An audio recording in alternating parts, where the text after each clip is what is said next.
break, so you can put the blame on Maine, boy. Put the blame on Maine. They once had a shooting up in the Klondike when they got Dan McGrew. Folks were putting the blame on a lady known as Lou.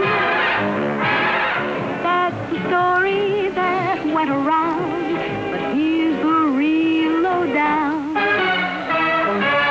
Put the blame on Maine, boy. Put the blame on Maine. Maine did a dance called the Hitchy Coo. That's the thing that slew McGrew. Put the blame on Maine, boys.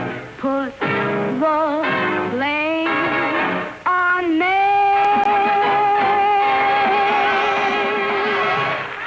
Yo recuerdo la primera vez en que mi anatomía me sorprendió a mí mismo fue en un cine, fue viendo a Rita Hayworth en Salomé. Bueno, la bofetada de Hilda fue algo que nos afectó a todos. Es decir, de pronto descubrimos que se podía pegar a las mujeres, cosa que hasta entonces parecía que estaba prohibida. Y fue, sí, claro, fue una película que escandalizó, que era una película que parecía, digo que parecía porque a mí realmente, bueno, en aquel momento también me lo pareció, pero hoy ya no me lo parece, una película profundamente erótica y profundamente escandalosa, y las gentes bien pensantes del país, pues sí, se escandalizaron mucho. Yo recuerdo que fue una película que a mí, como se dice, también entre comillas, me impactó. Una película que me gustó mucho, y de luego la señora aquella me gustaba muchísimo. Hilda, Rita Hayworth, etcétera, el guante y todo aquello, que fíjate el guante donde se nos ha quedado.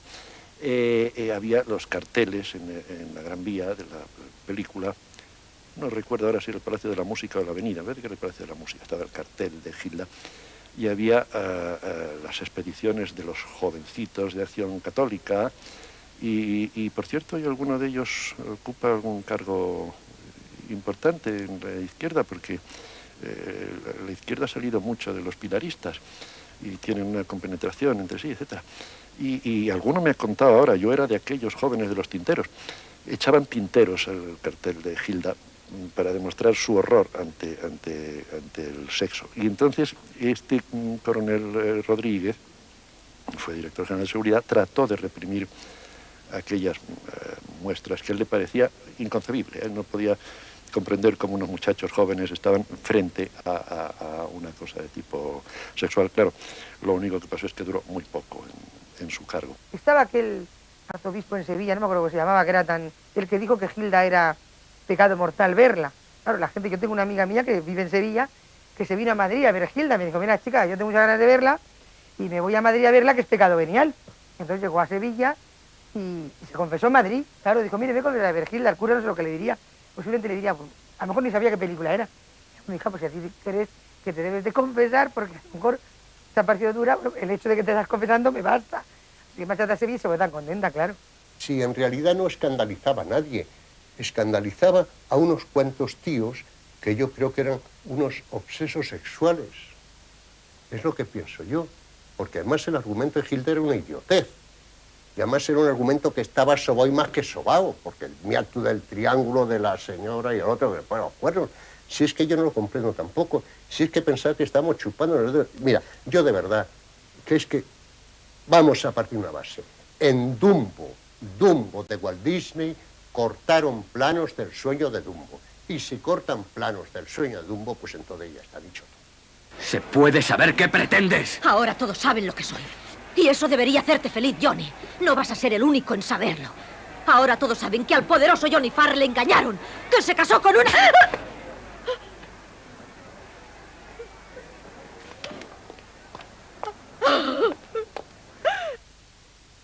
Cuentan los sociólogos que la bofetada de Glenn Ford a Rita Hayworth en Hilda abrió la veda para los hombres de las bofetadas, y que a partir de ese momento los maridos y los amantes se consideraron con el derecho de abofetear a sus mujeres.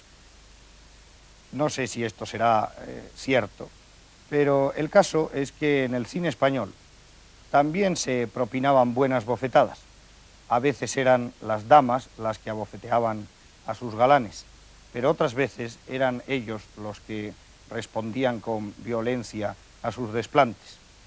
En algunos casos los padres pegaban a los hijos y en otros los hijos a los padres. Vamos a ver algunas de estas magníficas bofetadas del cine español. ¡Perra! Pero conmigo no te vale. ¡Dime! ¡Cambera! Te juro que vas a acordarte de esta noche. ¡Pero qué daño! ¡Suelta! ¡Ay! Una de tus muchas mentiras. ¡Ay! ¡Calla! ¡Vamos, ven una vez! Eres peor que la más sucia de todas las... Bonitas piernas, ¿verdad? Míralas. Ahí las tienes. Tú todavía puedes perder. ¿O has bajado la tarifa? ¡No que se lo cuentes a él!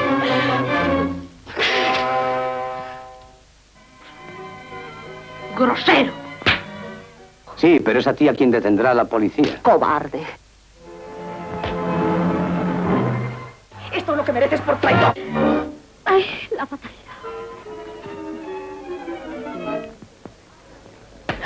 ¡No te avergüenzas por defendernos!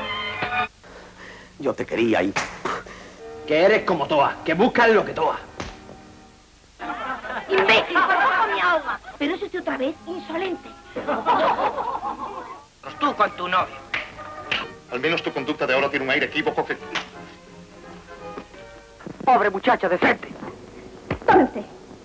Cobra. La vuelta para ti. ¡Suéltame! ¿Qué ves? Con esto no se olvidará en toda su vida. No permita que... Mi enhorabuena. ¡No cabe duda! ¡Es cierto! ¡Es usted un grosero! ¡Señorita!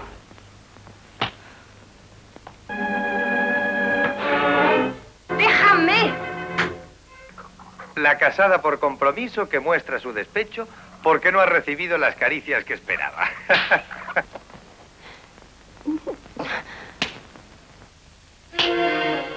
Pero no lo diré.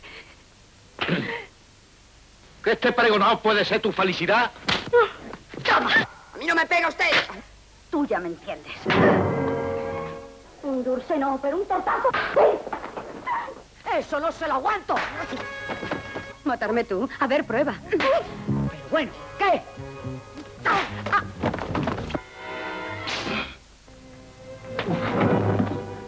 Sé de un modo indudable que estás amante.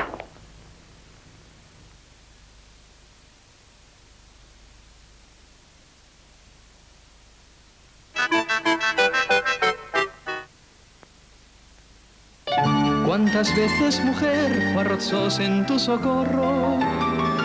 Arroz es el arroz de tantos grandes momentos y el de cuando solo tienes mucho amor y poco tiempo. El arroz de tus paellas, el arroz de los domingos que entre bromas, humo y risas te prepara tu marido. Porque ¿cuántas veces, mujer, fue arroz en tu socorro?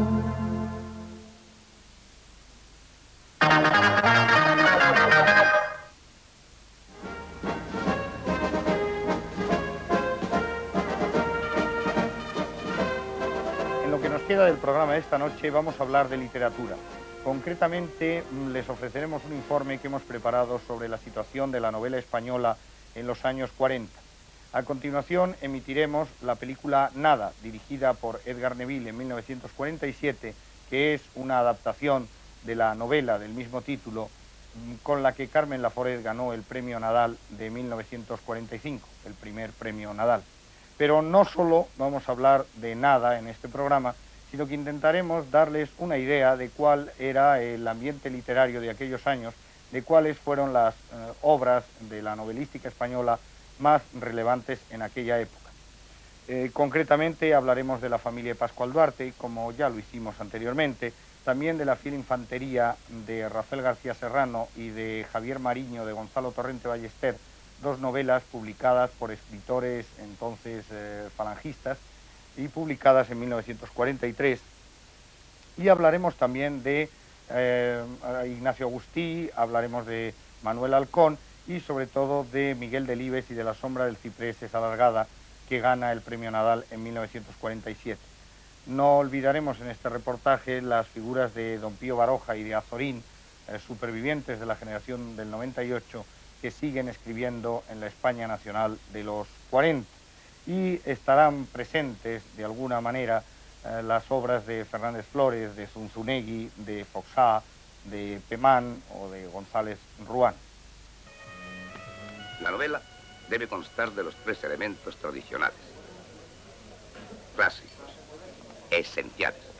¿Me entiende? Sí, señor, le entiendo la mar de bien. Y esos 3 elementos de que le hablo, amigo Maello, dejémonos de gaitas y de modernismos, son: Pepe, un poquito de bicarbonato. Enseguida, don Ricardo. Y agua, Pepe, por favor, que esté fresquita. Pues son planteamiento, nudo y desenlace. Sin planteamiento, nudo y desenlace, por más vueltas que quiera usted darle, no hay novela. Hay... ¿Quiere usted que se lo diga? Sí, don Ricardo. Pues no hay nada, para que lo sepa. Hay fraude y modernismo. La guerra civil supone un corte en la continuidad de la literatura española, de la cultura española y de la vida española en general. Sobre esto se ha discutido mucho. Ha habido algunos críticos y expertos que han asegurado que no había habido tal corte. Pero yo creo que fundamentalmente sí, por una sencilla razón. Antes de la guerra había una coexistencia más o menos pacífica de tendencias de todo tipo, desde la más ultraderecha hasta la más ultraizquierda, quiero decir, desde la inicial novela de izquierdas del realismo socialista, como Ramón Sender y los novelistas de la República, hasta pues, gente, digamos, del espiritualismo tradicional, como Ricardo León, y novela vanguardista, novela experimental, el movimiento de los que se habían agrupado en torno a Revista de Occidente y con Benjamín Jarnés a la cabeza, novela tradicional, había los restos del 98, ten en cuenta que Palacio Valdés muere en plena guerra, y después vivían Gómez de la Serna, Pérez de Ayala, en fin. Había novelas de muchas tendencias. Entonces, todo esto se interrumpe y después de la guerra queda. Fundamentalmente, 2 supervivientes del 98, que son Baroja y Azorín, que aunque escriben libros de gran calidad literaria, realmente su momento ha pasado, se les lee menos, y lo mejor de su obra ya lo han dado, y escriben poco. Ricardo León y Concha Espina mueren relativamente pronto. Entonces, hay poco papel, estamos en plena guerra mundial, hay poco papel, hay poca edición.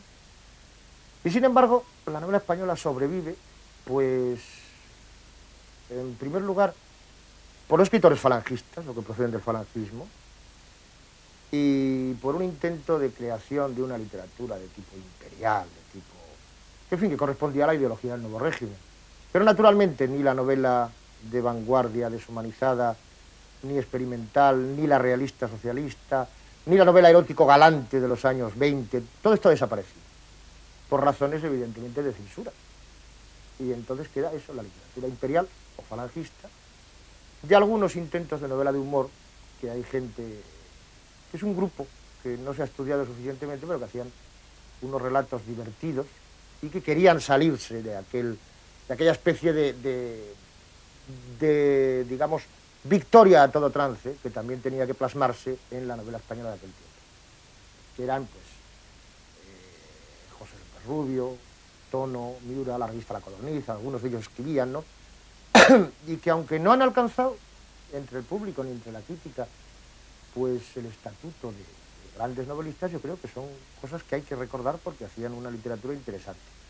¿Cree que hubo entonces una novela franquista, digamos, que se pueda catalogar como específicamente franquista?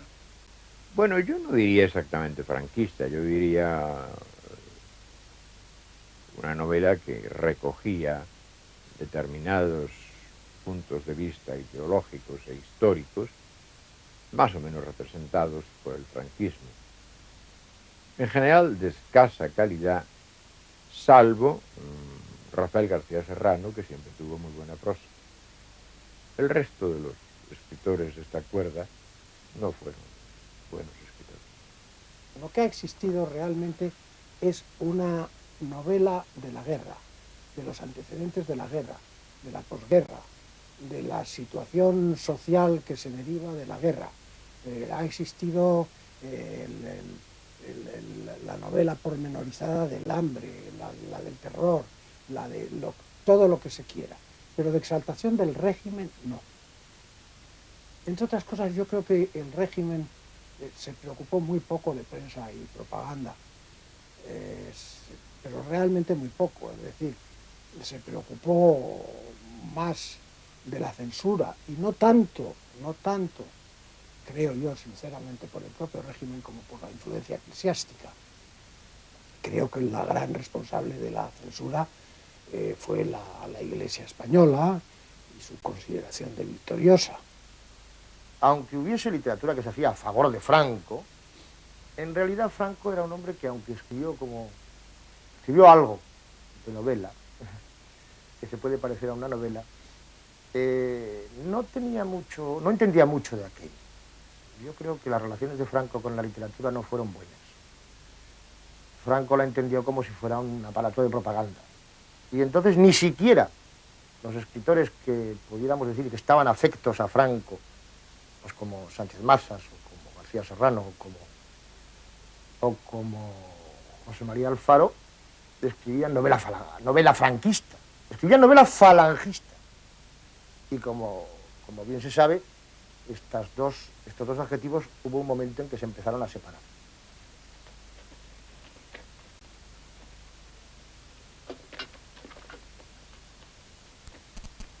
¡Adelante!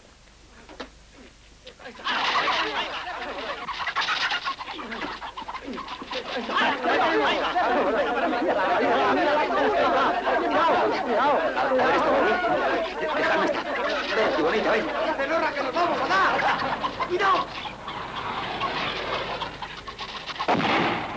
¡Cubrirse rápido!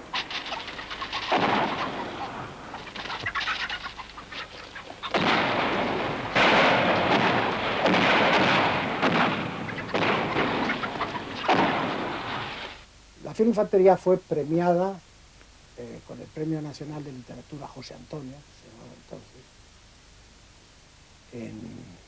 en el 42. No sé si el 42 o el 43. El 42 se publica, por lo menos. Bueno, pues será el 42. Entonces es el premio del 43 y a los 6... Bueno, llega a estar un mes en los escaparates y a los 6 días de concederme el Premio Nacional de Literatura me entero en Santiago de Compostela, donde se celebraba un Consejo Nacional del SEU, de que la novela es retirada por orden del arzobispo. Me lo dice el propio David Jato. Y además me dice que para no dar el escándalo de retirar una sola novela, retiran además el Javier Mariño de Gonzalo Torrente y lo de Pascual Duarte de Camilo. Estas dos novelas luego tuvieron autorización. La mía se brindaban a autorizarla siempre que aceptase todas las correcciones que el arzobispo dictase. Tengo incluso el ejemplar de la Fiel Infantería tachado por el arzobispo o por alguno de sus familiares o encargados de estos temas. Lo tengo con sus trazos rojos, algunas veces tan fuertes que casi llegan a rasgar la hoja. La Fiel Infantería, una novela de guerra de Rafael García Serrano, escrita desde el punto de vista de los falangistas, que también fue prohibida. Es decir, Javier Mariño, a pesar de haber sido censurada, ya fue prohibida. La Fiel Infantería también, por la censura, en este caso por las presiones de la Iglesia. Es decir, una novela demasiado bronca, demasiado dura, demasiado obscena, con demasiados tacos. Se ha publicado recientemente en versión íntegra. Entonces, quiero decir que la censura operaba hasta sobre los propios vencedores. Su primera novela, Javier Mariño, se publica en 1943, pero rápidamente secuestrada por la censura. Sí, el día 10 de enero del 44. Estuvo 20 días. Salió el 20 de diciembre la secuestraron el 10 de enero. ¿Por qué? Pues porque tenía imágenes lascivas. Esa fue la explicación que me dieron. Lo cual hoy resulta ridículo, claro. Pero realmente hubo una, no sé si una campaña o por lo menos una serie de reacciones que acusaba a la novela de ser muy audaz, de ser incluso pornográfica, decían algunos críticos, entre comillas, digo. Bueno, bien, pero es mentira. Es decir, la novela tiene otros defectos que me gustaría que no tuviese. Porque es una novela, en fin, yo la estimo como una novela, primera novela, en fin, torpe y además equivocada y además que tuve que reformarla para que la dejaran publicar, en fin. Pero de pornográfica no tiene nada. Lo que pasa que entonces, pues en fin, si en una novela recuerdo que decía que la chica se retiraba a las 2 de la mañana y el censor tacha esto y pone una cosa al margen que dice que se retira a las 11, una chica decente no tiene nada que hacer a las 2 de la mañana en la calle. Y claro, pues, si la novela cae en manos de un tío de este criterio, pues tiene que encontrar la pornográfica, pero no tiene nada de pornográfica. Yo detesto la pornografía, detesté siempre.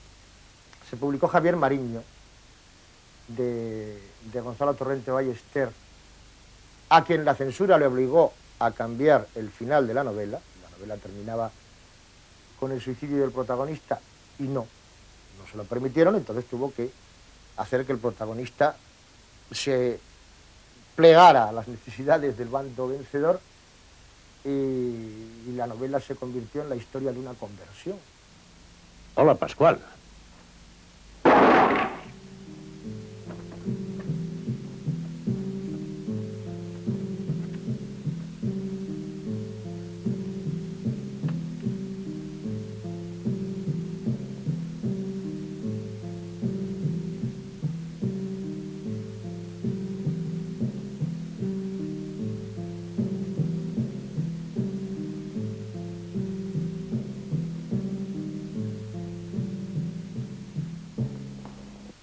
Esto lo publiqué en la revista Lazarillo de Salamanca, apenas salido el Pascual Duarte, como ahora verán. Anda redivido con forma brutal, nueva y alarmante, en el Pascual Duarte de un autor, Camilo José Cela, hasta ahora tan desconocido como lo fuera el autor del Lazarillo. Una mañana salía yo de cierta dependencia oficial. Me encontré con un amigo que iba con un muchacho alto, extrañamente encarado, pálido. Este último, sin apenas presentación, me dijo: te voy a mandar mi Pascual Duarte. Lo recibí con una dedicatoria positiva y violenta. No hice caso del libro por el momento, porque en ese momento yo tenía superstición contra la literatura. Pero no sé por qué. A la noche se me ocurrió hojearlo y angustiosamente lo devoré de un tirón. Aquella noche dormí muy mal. No había leído páginas más atroces. Pascual Duarte era un condenado a muerte que contaba su vida momentos antes de ser ajusticiado, en un estilo directo, bárbaro e imposible.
no solo personalmente lo puedo asegurar, sino toda la gente que me rodeaba, y no solo los que querían ser escritores, sino la gente de nuestra generación, ante la aparición de la familia de Pascual Duarte se quedó impresionada, porque de verdad allí sí estaba la literatura.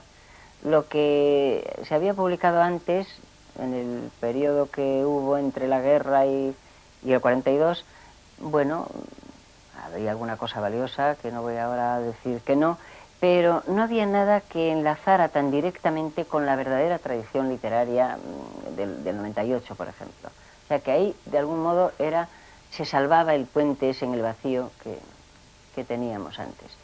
Y nos encontramos fascinados con un libro que era diferente en todo, de idioma, de tratamiento, que afrontaba la realidad española y a un personaje español de un modo no triunfalista, sino dramático y duro, y nos dejó verdaderamente impresionados. Yo creo que todos pensamos que se había recuperado el camino de la literatura y que ahí estaba el camino y que por ahí era por donde se abriría la brecha.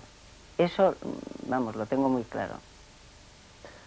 Ciertamente la familia Pascual Duarte tuvo problemas con la censura de la época, pero aún así resulta muy chocante que se llegara a publicar, ¿no? Sí, a mí me parece cada vez más chocante. Yo creo que cuando se publicó, nadie de los que podían haberlo impedido, no sé cuáles serían las razones para que saliera, pero yo creo que una de las razones es que no se daban cuenta de lo que significaba la familia Pascual Duarte. Parecía una historia de un ser loco, anormal, lo que fuera, pero nadie podía imaginarse la trascendencia que tenía. Y hay una expresión curiosa de Camilo, entonces, cuando dice, bueno, y pido perdón por el poco trabajo que me ha costado, me considero el primer novelista de mi tiempo. Esta enfática, esta, digamos, casi daliniana manera de comportarse, hablando de sí mismo, quizás se refiera un poco a que efectivamente la novela había bajado y él advierte que en ese instante adquiere con su Pascualillo, pues echa a andar. Dice Baroja, con mucha gracia, cuando lee la novela, dice, uy, uy, uy, cómo se nota que este chico está en la censura, porque le extraña que aquella novela pueda publicarse. Sí, se leen los comentarios de la época, la revista Iglesias, en fin, calificándola de absolutamente nefanda, de inaceptable. Se la publicó Pascual Duarte con dificultades, era una novela muy dura también, pero tuvo el apoyo de algunos de los mandamases de entonces, frente a otros muchos.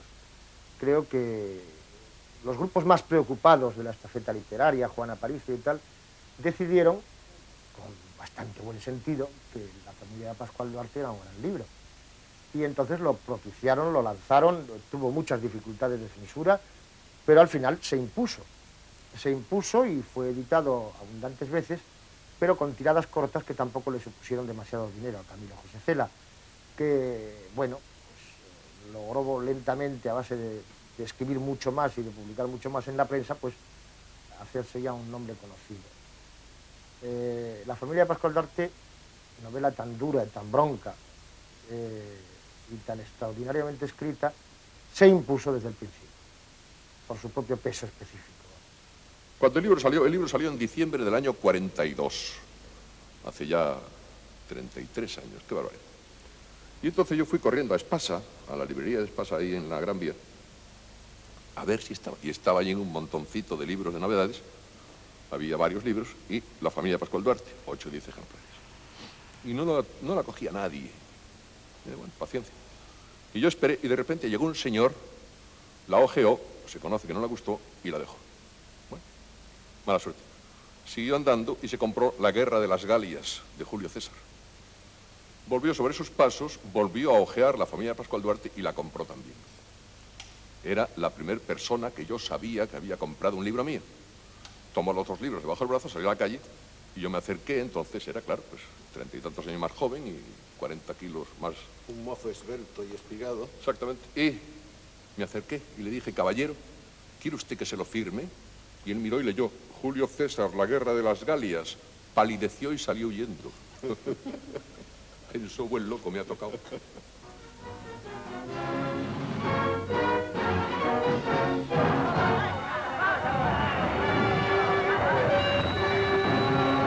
Muchachos, los ingleses.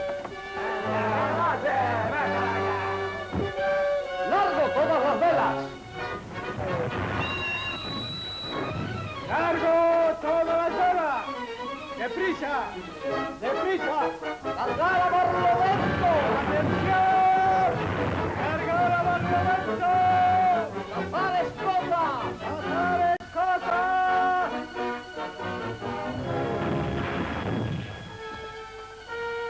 La niebla nos favorece. ¡Nissen!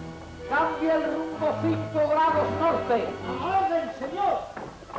¡Atención a las gavias! ¡Atención a las gavias! ¡Cortad los rizos! ¡Cortad los rizos! ¡Hay que cerrar a la banda! ¡Yo te ayudaré! ¡Hala! Ahora cogemos el viento de lleno. ¡Buen parchazo vamos a dar! ¡Cambia a proa! Podíamos contestar con los cañones. Si nos dan caza lo pasaríamos mal. Debemos defendernos. No, sería peor. Tírenlos al mar.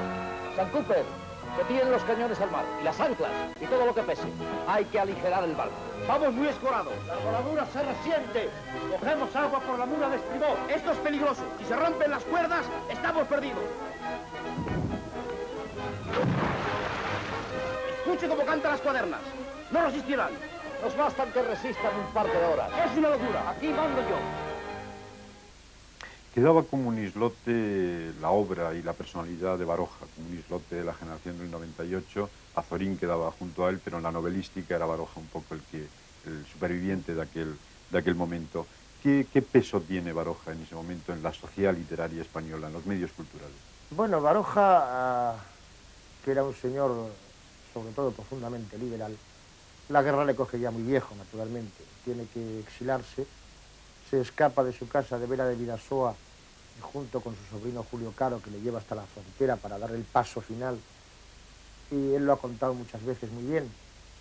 Entonces, cuando vuelve, Baroja sigue teniendo lucidez, sigue teniendo espíritu crítico, pero ve con toda claridad que no puede oponerse a aquello y se dedica a escribir pues, sus últimas obras, muy de aventuras, muy de nostalgia. Fundamentalmente, durante la guerra publica una novelita que a mí me encanta, que se llama Susana o los cazadores de moscas. Después, en Buenos Aires, aparece Laura o La soledad sin remedio. Y por último, El hotel del cisne, El puente de las ánimas, recogiendo historias vascas del siglo pasado. Y bueno, se limita a tener su tertulia con sus amigos en su casa madrileña, donde se criticaba profundamente al régimen y donde durante la Segunda Guerra Mundial, por ejemplo, evidentemente Baroja era aliadófilo, estaba en contra del eje, ¿no? Entonces él tiene una gran influencia sobre los jóvenes narradores, es el gran maestro vivo, aunque poco vivo, porque ya digo que está bastante apagado en cuanto a sus actuaciones públicas, y luego mantiene esa pequeña llama de sus pequeños contertulios de los viejos republicanos en su casa madrileña. Don Pío era, ahora no tengo las fechas, pero era un hombre que estaba cerca, había pasado ya los 75 años cuando yo le conocí, vivía, como te digo, muy cerca de mi casa, en la calle Alarcón. Era un hombre que apenas salía de su casa, en los últimos años que le conocí ya para nada, pero todavía en los primeros años pues salía a dar una vuelta por el Retiro, por el barrio, y hasta algunos años todavía se iba a veranear a Itzea, a su casa en el País Vasco. Luego ya lo abandonó. Era una persona que debía dormir mal, debía pasarse todo el día escribiendo, escribía y corregía mucho, y allá a las 7 de la tarde, o un poco más, cuando poco a poco iban entrando los miembros habituales de su tertulia, abandonaba papel y pluma, se sentaba cómodamente en un sillón que había adquirido toda su forma, se echaba la manta sobre los pies, no se quitaba la boina, y hasta las 9:30 de la noche duraba una tertulia pues en la que se hablaba de todo.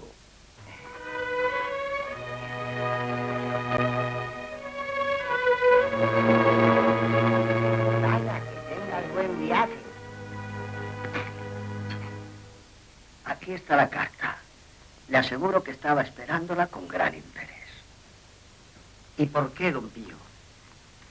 Cuénteme. Verá, cuando escribí hace años las aventuras de Zalacaín, me limité a contarlas con la realista sequedad de un biógrafo.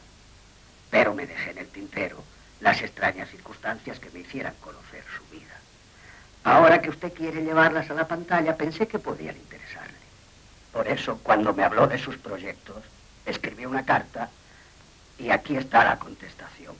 No sé cuál será. Los dos la conoceremos al mismo tiempo.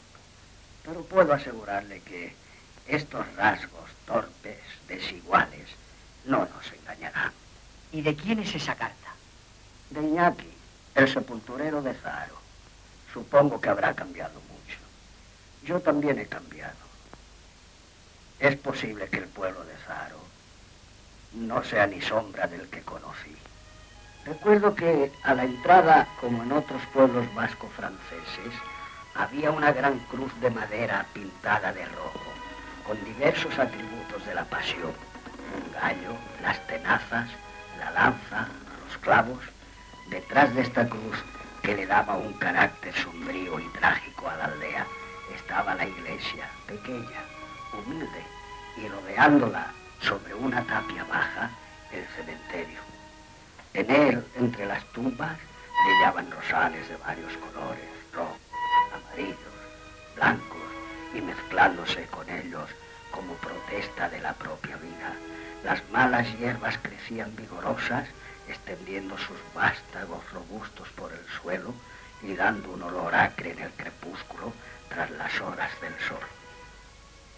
Pío Baroja y Azorín eran las dos personalidades de la generación del 98 que seguían vivos en esta posguerra.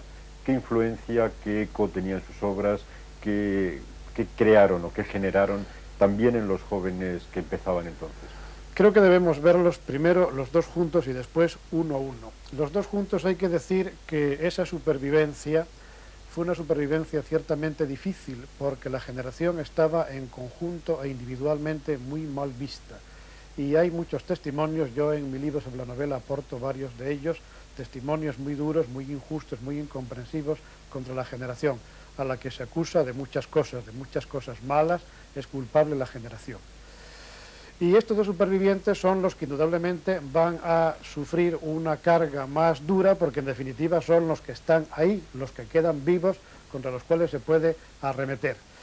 En el caso de Baroja nos encontramos con que, a pesar de los pesares, Baroja sigue siendo un nombre importante, ya lo era, en la novelística española, y es el nombre que tienen más a mano las gentes jóvenes que salen. Por ejemplo, el caso de Cela, respecto a devoción y magisterio de Baroja, es un caso clarísimo que el propio Cela ha reconocido en más de una ocasión. Azorín llevaba una vida retirada y además yo creo que a los más jóvenes no nos encandilaba demasiado, no nos llamaba demasiado la atención su prosa, que nos parecía demasiado trabajada, demasiado simple, una palabra demasiado fácil y afiliada a una exquisitez y a un esteticismo que iba poco con lo que nosotros pretendíamos hacer de la novela. Después de haber vivido una guerra, nos parecía que esto era mucho más serio el escribir que el hacer esteticismo sobre un pino en la meseta o sobre una ringlera de abetos o de álamos en un arroyo. De manera que Azorín no nos atraía demasiado, nos atraía más Baroja. Baroja nos parecía un hombre de más imaginación, tenía una trayectoria del hombre laborioso, del hombre inquieto, del hombre dedicado por entero a la novela, y nos atraía más. Y aparte de eso, Baroja tenía, pese a su fama de hurón, de huraño, de de oso intratable, era un hombre afectuoso y cordial, que además tenía abierta su casa a todo el mundo. Es decir, que por las tardes, allá por los años 40 y tantos, 50, pues su salón se abría y allí aparecían sus amigos de siempre, eso es verdad, pero también amigos nuevos. Azorín se hace muy del régimen. No hay que olvidar que hasta escribe elogios a Franco, sigue colaborando constantemente en ABC, y publica novelas que tienen interés. La isla sin aurora, El enfermo, El escritor, conecta con Dionisio Ridruejo, por ejemplo, y se puede decir que es considerado como un gran estilista, como un gran escritor, pero no como un gran narrador. De todas maneras, la narrativa de Azorín es una narrativa mucho más difícil y experimental y no ejerce gran influencia sobre el gran público. Cuanto a los españoles, pues se divulgaba un cierto Baroja muy limitado, mucho Azorín, que no encerraba ningún peligro, que a mí no me gustaba nada y sin gustarme. Baroja tampoco te gusta, Tampoco ¿no? Baroja, en absoluto. Pensábamos que Madrid, aquí todo iba a ser milagroso, aquí vivía, no olvides que vivía Baroja, que vivía Azorín, y que sabíamos que estaban en Madrid, y venir a Madrid era una meta maravillosa. Y una buena parte de esa generación veníamos de provincias y coincidimos aquí en Madrid.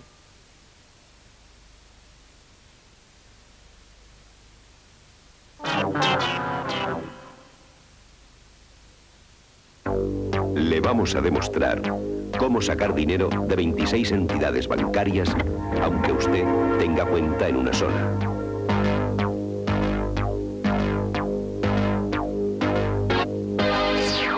Sin colas, sin papeleos, las 24 horas del día. Red de cajeros automáticos Servirred. Servirred, dinero a la vuelta de la esquina. Donde hacen la mantequilla Arias, la calle es el campo y los animales son tus amigos. Y con la leche fresca, batiendo la nata de la leche, hacen la mantequilla Arias, desde siempre. Por eso no hay nada que se le parezca, ni siquiera en el sabor. ¡Claro! Es la mantequilla Arias de toda la vida, así de natural. Ya lo saben, ¿no? Acaba de aparecer el Super 5. Con todo el espíritu del 5, pero más 5 que el 5. Fíjate. Mira qué línea. Todos los elementos integrados. Y del interior y del equipamiento, ¿qué me dices? Ven, nos vamos a divertir un rato.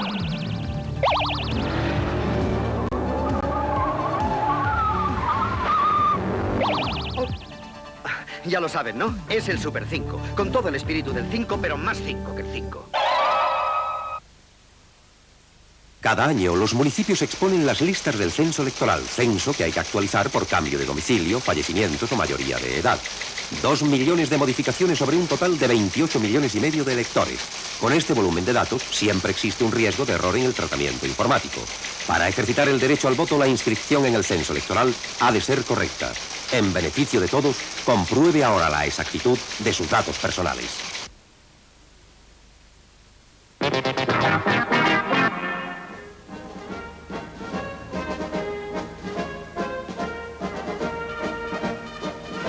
¿Qué se leía en España en esos años 40? Pues en esos años 40 se leían una serie de cosas, que era lo que se publicaba entonces. Se leía a Somerset Maugham, se leía a la Hostilay, Stefan Zweig, una serie de cosas que no eran demasiado comprometidas con la censura, y era lo que se publicaba. Se leía Rebeca, se leían todas, Posada Jamaica, de Daphne y Morir, todo ese tipo de cosas se leía. Y luego se leía, como se podía, la generación del 98, que eran un poco nuestros abuelos culturales. Porque otra cosa que no hay que olvidar es que la guerra nos dejó sin padres y sin abuelos, literariamente hablando. Los padres porque estaban en el exilio, la mayoría, o habían muerto. La gente que escribía en la República o se había marchado o lo estaba pasando mal. Y luego los abuelos, la generación del 98, estaba muy mal vista, muy mal vista. Se podía sobre todo en esos años 40. Luego, a medida que fue pasando el tiempo, ya se fue abriendo un poco la mano, pero en esa época no se podía hablar de ninguno de ellos, ni de Valle, ni de Baroja, ni de... Vamos, yo personalmente he visto censurar en una lista de libros para escuelas Platero y yo de Juan Ramón Jiménez. O sea, que fíjate cómo estaba el panorama cultural. Y entonces leíamos lo que podíamos, cada uno aportaba los libros que tenía en su casa, o que le prestaba a alguien, y leer era una aventura. Aparte de la generación perdida y las figuras más notorias de la novela americana de entreguerras, Faulkner no era entonces el más apreciado. Más en la boca de la gente estaba Hemingway o Dos Pasos. Y yo creo que el señor que estuviera en contra y quisiera escribir, lo mejor que podía hacer era marcharse o callarse. No había otro sistema, había una censura muy rígida, una censura que se imponía a las editoriales, a los medios de comunicación, los periódicos, etc. Y entonces, los grandes autores del momento en el mundo no entraban en España. Es decir, no entraban Sartre, ni Camus, no entraba Henry Miller, no entraba ni Gide, ni escritores que ya se estaban publicando en España antes de la guerra, pues podían publicarse. Se publicaban en América Latina. Entonces el público español se veía limitado a un mercado donde los grandes éxitos de venta pues eran... Hombre, se editaba Thomas Mann, lo cual no estaba mal, pero así de extranjeros me acuerdo Cecil Roberts, Dickie Baum, La Hostilay, era bastante triste, ¿no? Y en cuanto a los novelistas españoles, bueno, pues los que salían eran los afectos al régimen, claro está. No empezó a haber una verdadera crítica hasta los años 50, los años 40 no. ¿El olvido en el que hoy se tiene mayoritariamente a la obra de Zunzunegui le parece a usted justo o injusto? No me parece justo. Zunzunegui fue un autor con mala suerte. De él decían que era gafe y había quien le huía por eso que decían de él. E indudablemente, fuera gafe o no fuera gafe, lo parece por lo que se refiere a la estimación de que su obra gozó. Quizá escribió demasiado, quizá no tenía un talento autocrítico, riguroso y exigente, pero indudablemente era un novelista con una gran potencia, capaz de crear universos, de mantener muy en alto personajes interesantes, y creo que su obra merece una lectura atenta, una consideración rigurosa para ponerle en el sitio que merece, que es indudablemente un sitio destacado. ¿Qué valoración se puede hacer hoy de la obra de Zunzunegui? ¿Era un escritor barogiano, como han dicho algunos?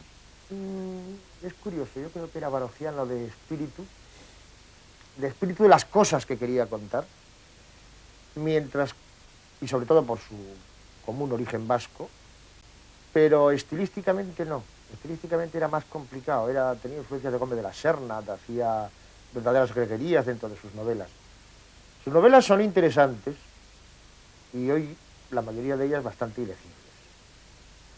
Él era un hombre procedente de una familia de la buena burguesía de Bilbao, que se juntó con el bando de los vencedores, era de derechas, claro está, y que antes de la guerra ya empezó a publicar algunas de sus primeras novelas.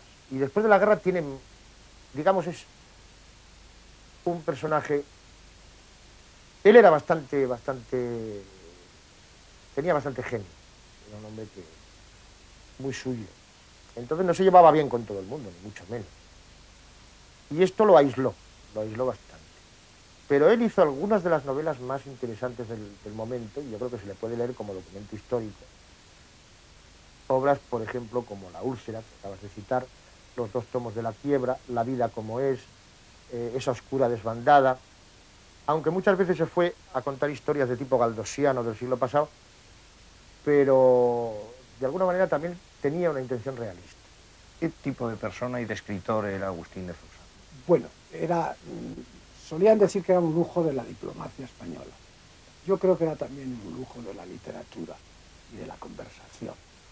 Era un hombre espléndidamente ingenioso, lleno de cultura, de gran agudeza. Su hermano Jaime decía que tenía los ojos como pinzas de langosta, que se fijaba en todo lo devoraba. No hay más que un testimonio de él novelístico, y es muy bueno, que es Madrid-Corte Checa. Realmente, para estar hecho además en el mismo momento de la guerra, es un documento importante como pueda serlo, por ejemplo, en el otro lado lo de Arturo Barea, también escrito en la proximidad del conflicto. Luego es un gran poeta que acaso algunos poetas un tanto herméticos desdeñen, pero yo estoy con lo que decía Rafael Sánchez Mazas, que los buenos poetas son los que hacen llorar a las mecanógrafas. Y tanto Rafael Sánchez Mazas como Foxá eran capaces de llegar al alma del pueblo. Esto no tiene trazas de acabar. Todos los padres del pueblo han desfilado por aquí con sus Por hijos. aquí, por la Academia Enciclopédica. Ese necio de Moscoso ha formado un equipo siguiendo nuestro mismo procedimiento, imitándonos como siempre. Vasco. ¿Y qué tal? Comprenderá usted que no asisto a los entrenamientos, pero parece que no es tan mal. Sobre todo el portero, un mulato que encontraron en el barrio del Hospital y que es nieto de uno de los primeros negros que tocaron en España el saxofón. Se llama Tom. He oído hablar de él. Bueno, le hemos armado. Magnífica inyección de entusiasmo la que dimos a este pueblo perezoso y frío. Y ese orgullo corresponde al gran colegio. A usted, mi querido señor Ferrán. Me han dicho que ni cuando la guerra carlista estaban los ánimos tan excitados. Media ciudad es partidaria nuestra e idolatra a Gelasio. La otra media invoca a Tom y confía en que dará el triunfo a la academia. Pero ya lo veremos. Y no será mientras Héctor Pellegrín exista. El gran colegio triunfará. Pero cuando nuestro equipo haya vencido al de la academia, ¿será verdaderamente el gran colegio el victorioso? Ya no quedan entre nuestros 11 muchachos más que 2 de nuestros auténticos discípulos. Algunos no son ni aún de la ciudad, sino hallados por usted en otros pueblos.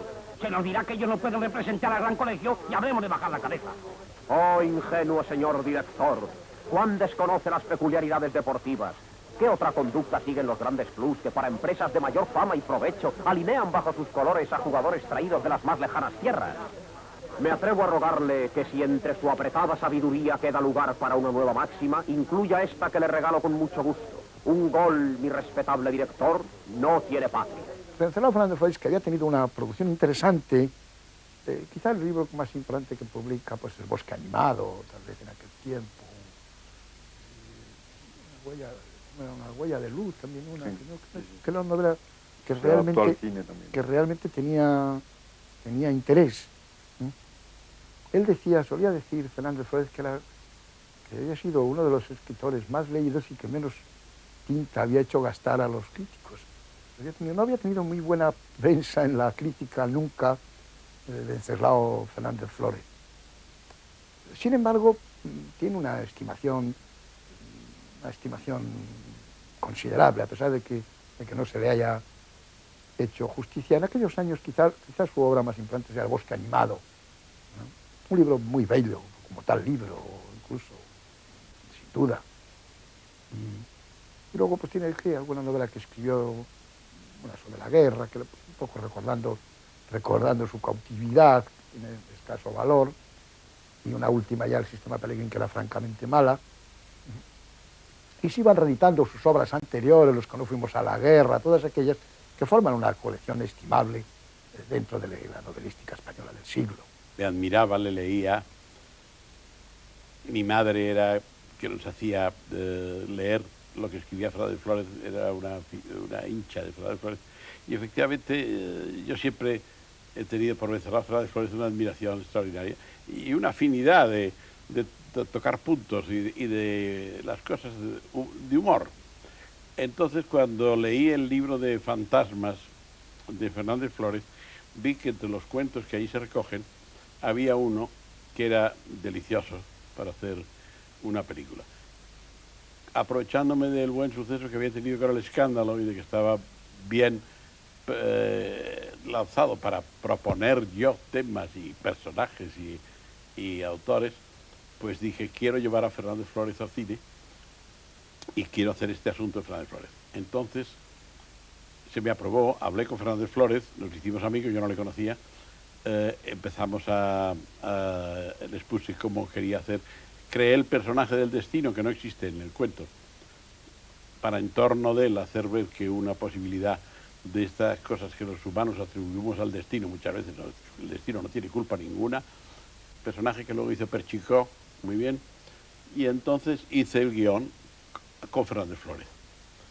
con este motivo le he visitado varias veces en su domicilio de Madrid, donde después de la película hicimos amistad y he seguido yendo, pidiéndole a veces que me invitase a tomar café con él, cosa que era deliciosa, y que donde tuvo la atención de darme dedicado un libro de su obra más fina, literariamente, yo creo, estupenda, y quizás de las últimas que escribió, El bosque animado, que quizá fuera de las pocas cosas que yo encontrase verdaderamente una forma de ayuda importante para hacerla, quizá volviera a hacerla porque en homenaje a este gran autor español y porque es una delicia esa cosa. Lo que pasa es que es extraña, narración extraña, pero en fin, estupenda.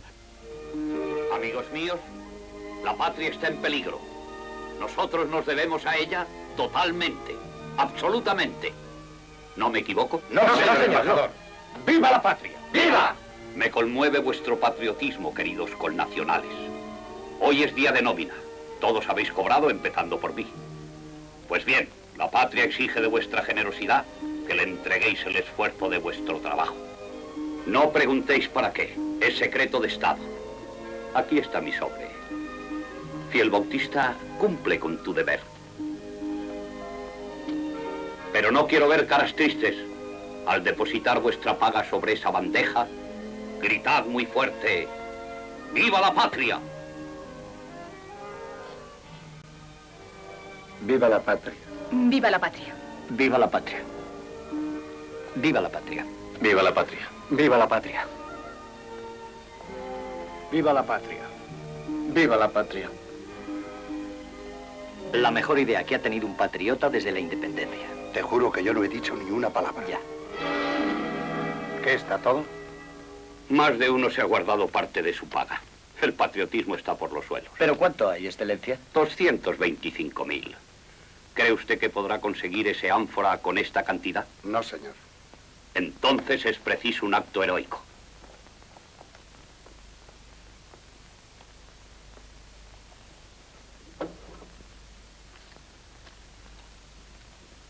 Pero, excelencia, ¿sin fondos? Lleva fecha de mañana. César González Ruano era un personaje de primera calidad literaria y muy gracioso y uno de los personajes de la literatura y del periodismo pues más anecdóticos y más célebres de su tiempo. A César yo le conocí haciéndole una entrevista en su entonces sede estable del Café Gijón, donde estaba rodeado siempre de una pequeña corte de admiradores, casi todos muchachos que empezaban. Antonio Olano, por ejemplo, estaba mucho allí entonces, Marino Gómez Santos también estaba mucho.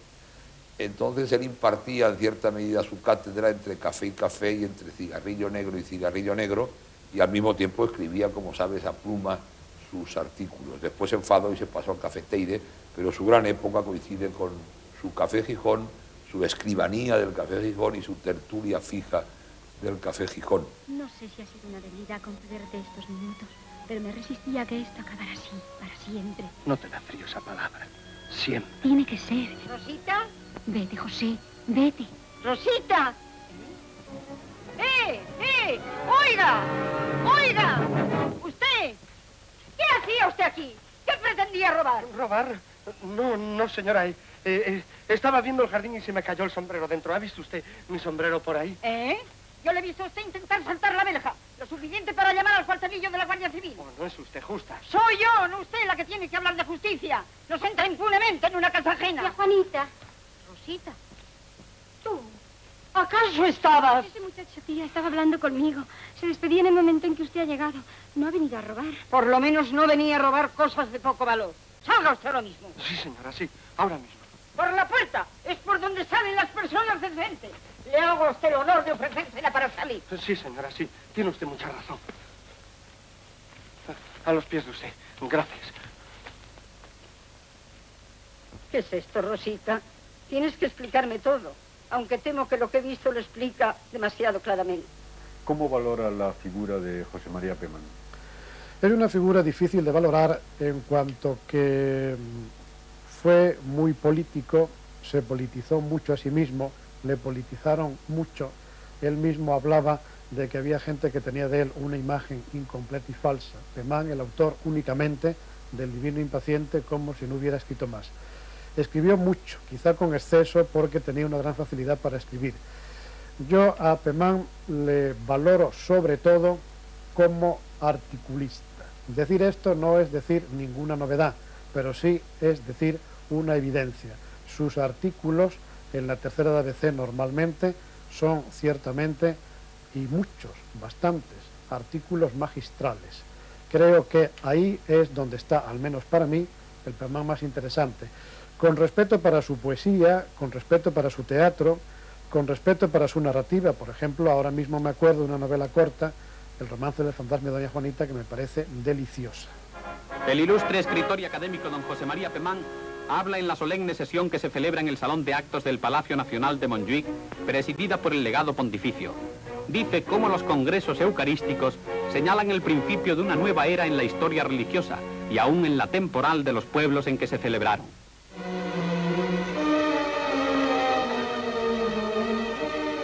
¡Los franceses! ¡Los franceses por la loma! Esperad. Los franceses, mi capitán. Cargarles con vuestros lanceros. Muchachos, este es un enemigo que se ve venir. Esto no es nada para nosotros. ¡A ellos!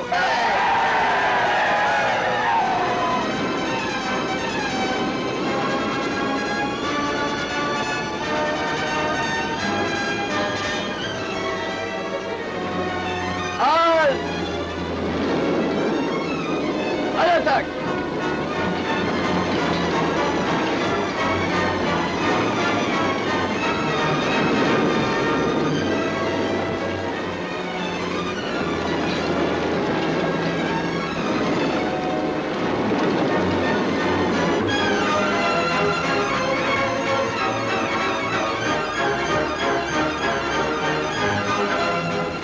¿Lo veis? ¡También son de carne! ¡Vamos a por ellos!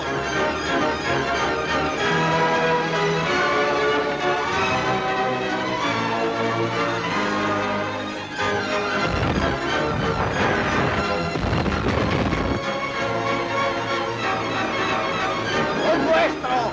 ¡Ya huyen!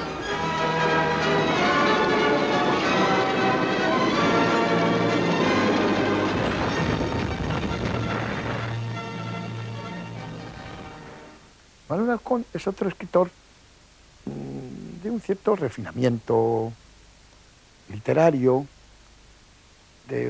con una visión un tanto paradisiaca del campo y de la sociedad, de un mundo que él conoce y describe muy bien, y que quizá otros han intentado hacerlo y no han podido porque no lo han conocido, han tenido que inventarlo, él lo ha vivido.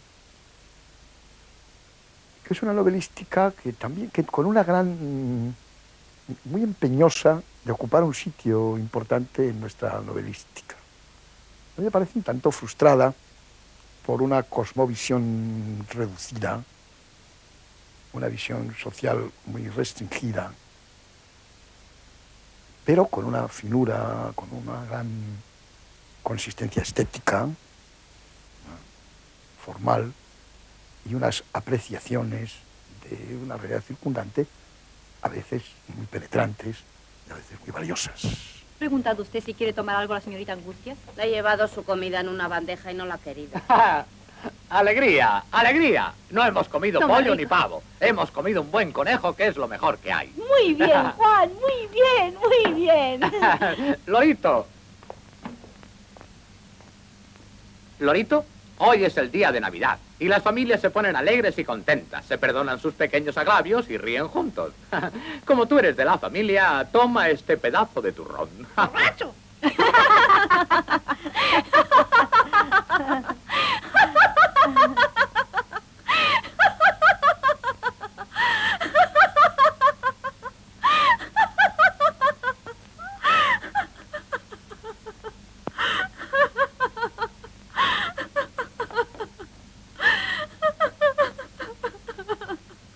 Vamos, Andrea, vamos, que te va a hacer daño. No te pongas mala en un día como hoy. ¿Qué te pasa, Andrea? No lo sé, abuela. No lo sé. Andrea. Angustias te llama. Anda, a ver si consigues que coma algo.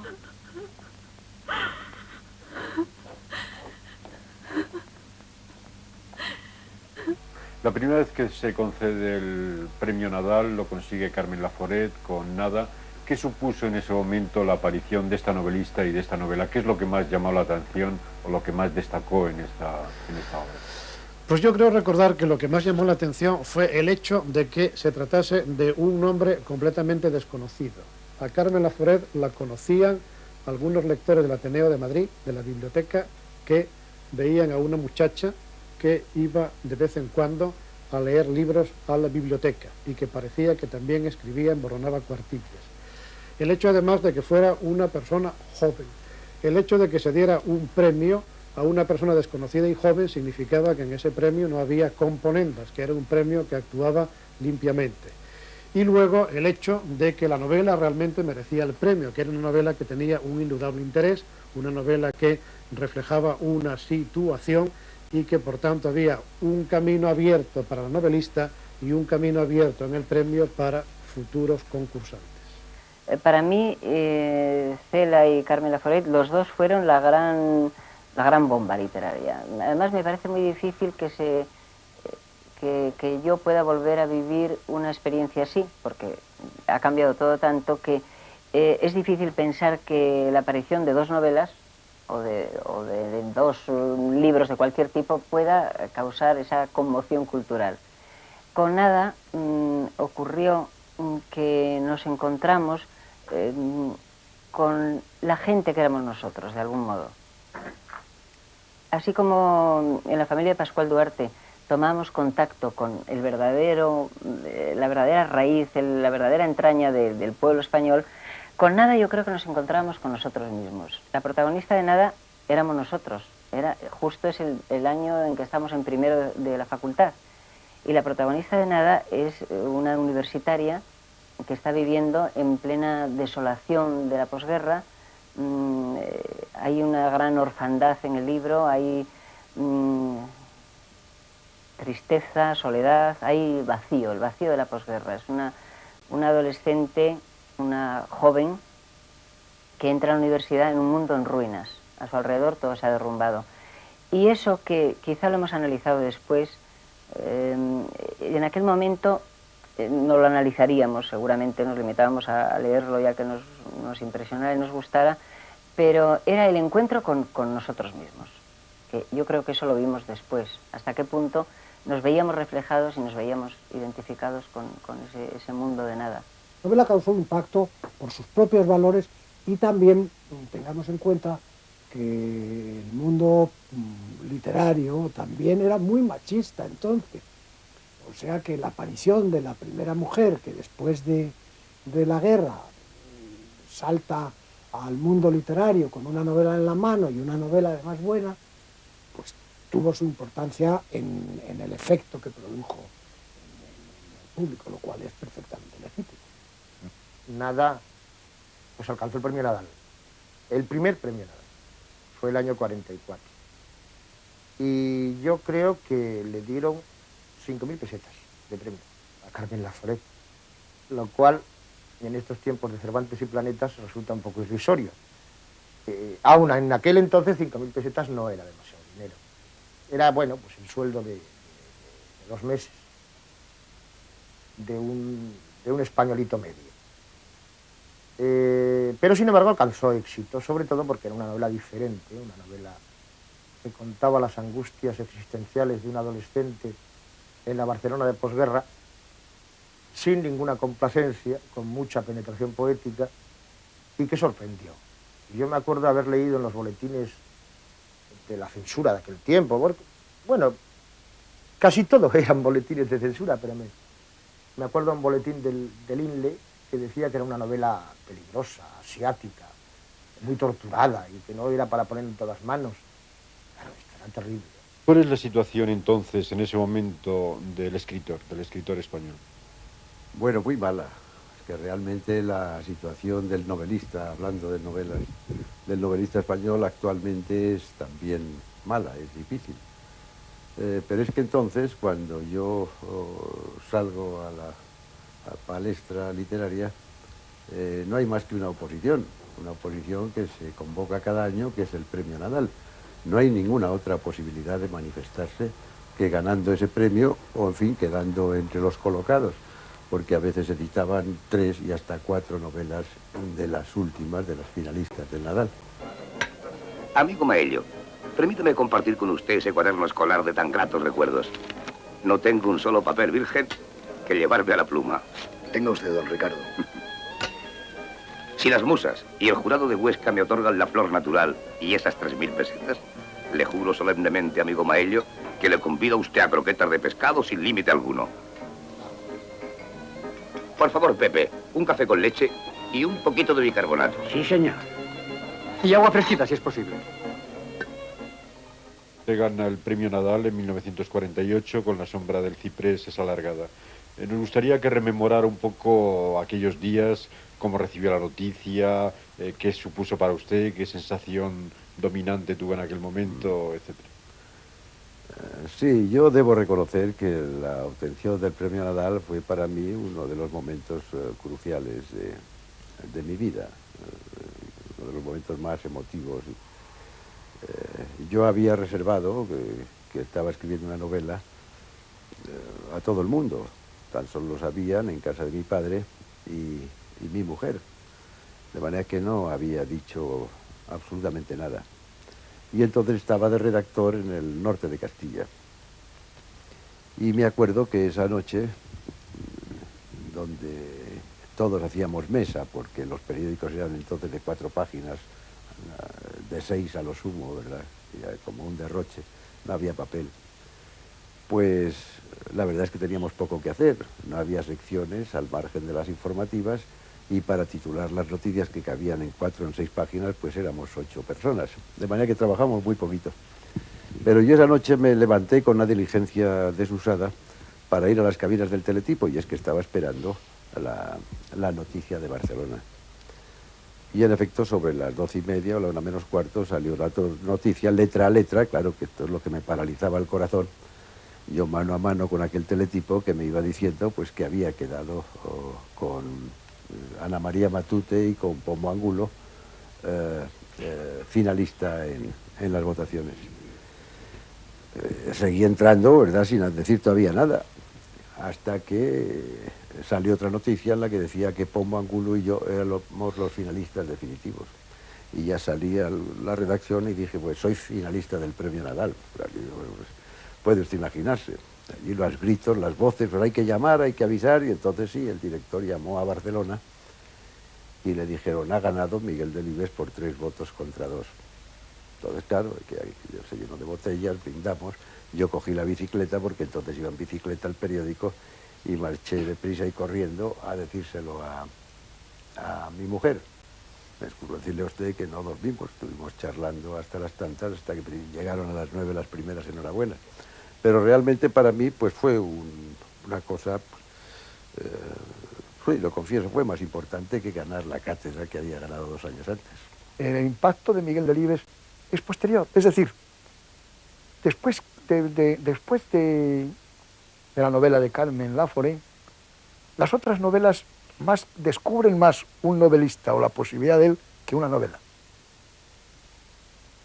Caso de Delibes, evidentemente, si Delibes no llega a tener el premio Nadal, Delibes no hubiera llegado a tener el premio Nadal, probablemente no hubiera sido novelista.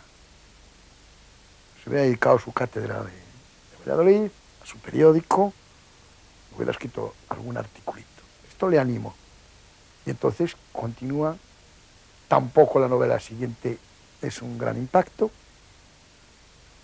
Pero al llegar ya al camino, la figura de Delibes empieza a crecer, de modo que fue más bien una introducción en la novelística, aunque se la estimara, pero no fue su novela. El novelista va creciendo, pues el premio Nadal le sirve de puerta de entrada a la narrativa y de dedicación, de propia estimación de su propia obra, de modo que no es tan negativa la perspectiva crítica de la historia de los premios literarios. No creo que tuviera gran repercusión. Fue una de las sorpresas que estaba dando la novela española de aquel tiempo. Como he dicho, sorpresa fue nada, sorpresa fue la familia de Pascual Duarte, que rompían con ese ambiente más o menos oficial, culturalista, etcétera, e imperialista, y en este sentido Delibes irrumpe con una novela muy personal. Delibes es un personaje muy aislado, que quiso ser marino, que terminó siendo profesor y periodista, y con evidentes, una vocación literaria muy fuerte. La sombra de las cipresas alargadas es una novela juvenil, muy preocupada por lo religioso y por un pesimismo terrible que se suele dar a veces entre los jóvenes solitarios, y que es una novela imperfecta, pero es una novela también distinta. Yo recuerdo que por aquel tiempo también obtiene el premio Nadal Un hombre, de José María Gironella, que pasó más o menos sin pena ni gloria y que no triunfó hasta después con Los cipreses creen en Dios, ya bien entrado a los 50. Pero el premio Nadal ejerció una gran importancia en aquel tiempo. O sea, descubrió nuevos valores, y hay que reconocer que la labor de la editorial Destino pues ayudó a, otra vez, al renacimiento de la novela española, al difícil renacimiento de la novela española en los años 40.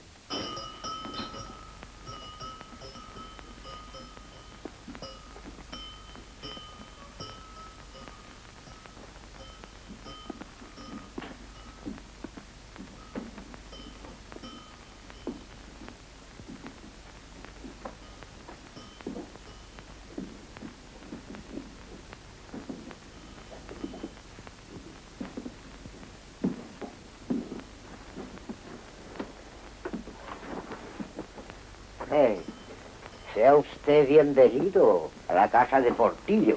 Muchas gracias. La casa de Portillo es una casa muy seria. Hombre, no lo dudo. Yo soy el célebre Cicerone que enseña a la población. Muy bien, muy bien. Aquí todos son unos ignorantes. No saben distinguir. Hombre, habrá de todo. No, señor. Aquí no hay nada de nada. Le digo que todos son unos ignorantes. Mi nombre es Julio Vacas, aunque me llaman Portillo. En este pueblo cada hijo de vecino tiene su apodo. No se libra nadie.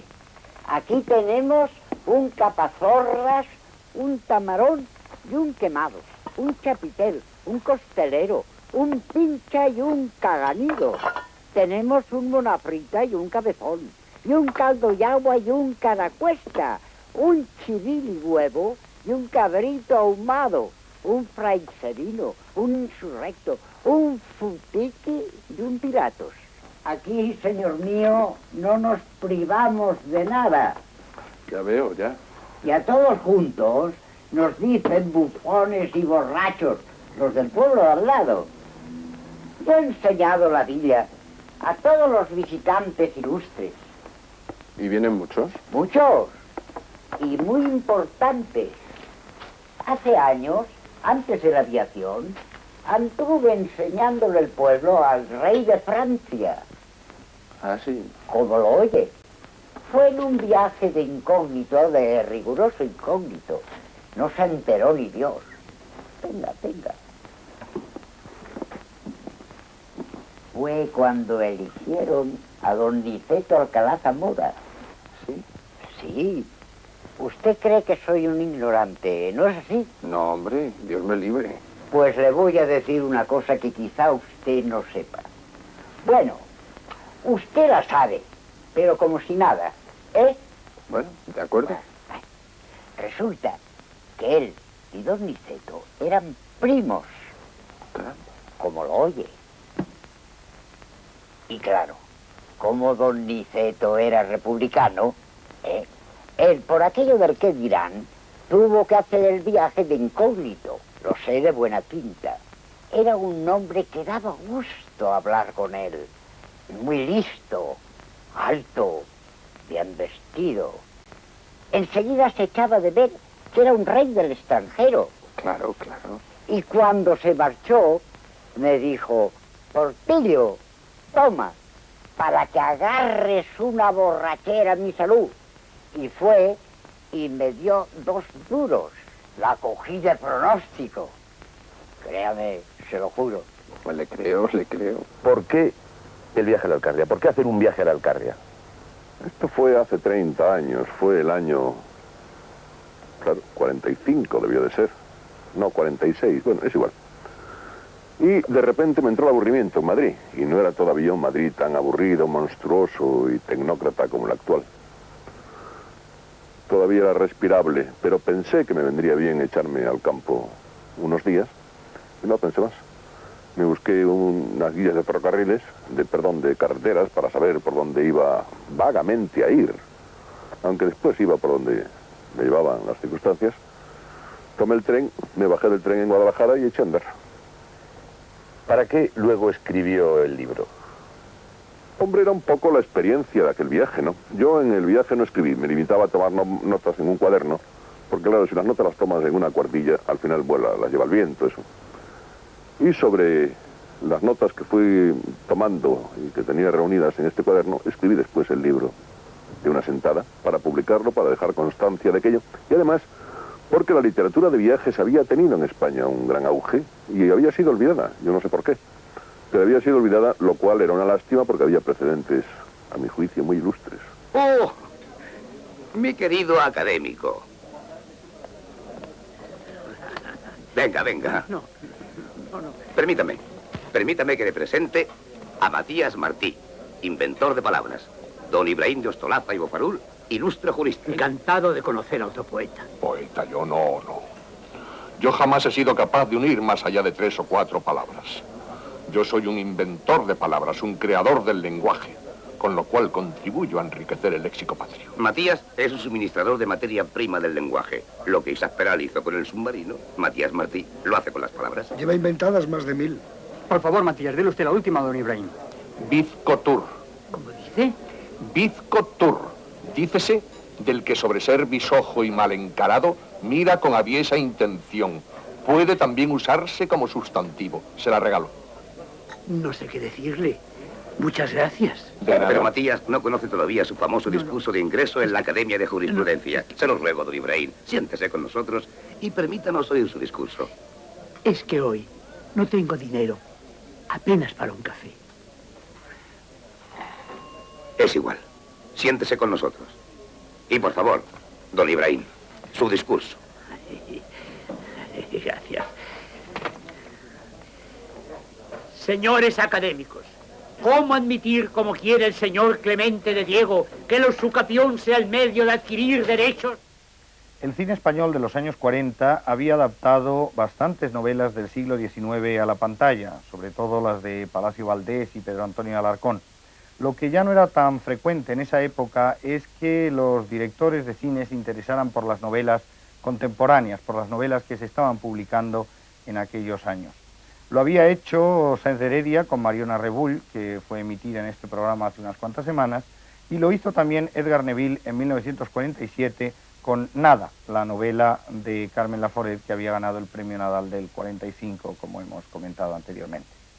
Esta película, Nada, fue una producción de Neville para Cifesa, adaptada a la pantalla por Conchita Montes, que la protagonizó también, y que fue estrenada en Barcelona el mismo año 47, pero que en cambio no llegó a verse en Madrid hasta 1949, y ello a pesar de que había ganado uno de los segundos premios del Sindicato Nacional del Espectáculo, y a pesar también de que Edgar Neville estaba muy contento de ella.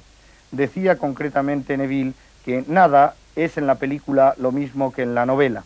Creo haber conservado su ambiente hosco y duro, su clima, y conseguido todo esto sin retórica y sin artificios, conservando los personajes con la misma sinceridad con que los trasladó al libro Carmen Laforet. Esto está transcrito por Julio Pérez Perucha en un excelente libro sobre el cine de Edgar Neville. El caso es que en Nada, película, estaba fotografiada por Manuel Berenguer, la música era del maestro Muñoz Molleda y los decorados de Sigfrido Burman, construidos por Francisco Canet.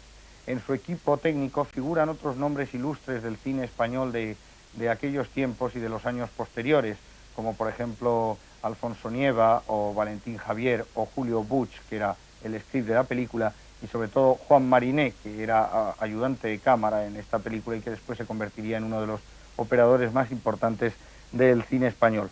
En cuanto al reparto de Nada, estaba compuesto, además de por la excelente Conchita Montes, a la que ya hemos visto en este programa en interpretaciones tan memorables como las de La vida en un hilo o Domingo de Carnaval. Junto a ella estaban Fosco Giachetti, María Denis, María Cañete, Mari Delgado, Adriano Rimoldi, Tomás Blanco, Juanita Manso, Julia Cabalba, José María Monpín o